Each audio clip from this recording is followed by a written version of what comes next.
having started off with a 1.6-liter atmospheric petrol engine and then wavering between 1.8 and 1.4-liter turbo power over the years. The Polo GTI now literally has a bit of what makes its bigger brother, the Golf GTI, special.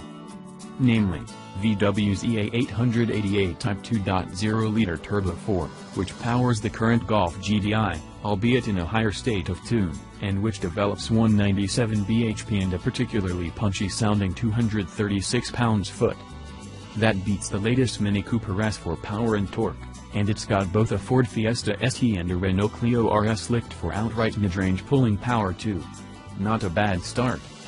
The car is available in 5-door form only, in front-wheel drive only, and, to begin with a 6-speed twin-clutch DSG automatic gearbox only.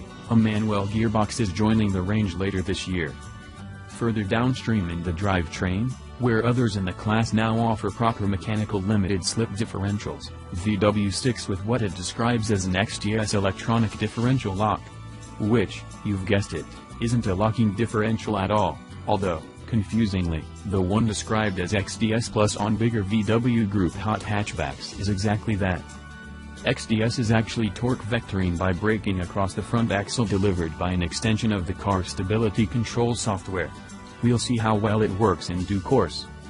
The Polo GTI's suspension overhaul comprises shortened, stiffened coil springs, with retuned dampers and anti-roll bars, the car riding some 15 mm lower than a standard Polo. There are wheel hubs and steering knuckles unique to the GTI here also, allowing the car its own axle kinematics and roll centers relative to those of the standard Polo.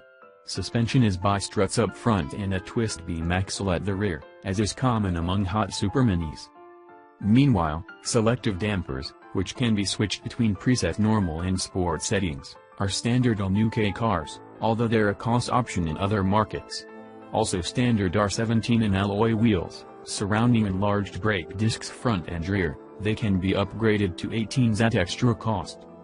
VW quotes an unladen weight of 1,355 kilograms for the car, which is a touch heavy by hot supermini standards, even though we trimmed it slightly to 1,342 kilograms in the case of our test car, weighed on Millbrook scales. It's a class where every few kilos count, and in which some cars hover at the 1,200 kilograms mark. For a highly equipped, luxury slanted performance product with plenty of torque, however, you might be minded to forgive the Polo GTI that much. Despite the Polo GTI's impressive on-paper performance credentials, it's not really the sort of car to shout about its sporting abilities on a visual front.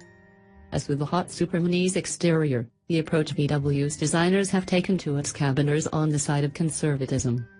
In fact, it's largely similar to that of a regular, yet generously equipped, standard Polo. The Jacker upholstery, sports seats and GTI badging are about the only thing that set this hotter, faster Polo aside from the cooking models. The velvet red dash panel injects some much-needed color into the mix, too, although it's worth noting that this is an option on regular Polos as well, albeit in different colors. Our test car was equipped with Volkswagen's 650-pound Discover navigation infotainment system, which uses an 8.0 and touchscreen in place of the same-sized composition media setup that comes as standard. Its various menus and icons are effortlessly intuitive to negotiate and, along with very low latency, make this the best infotainment system in this class. That VW has not sought to do away with strange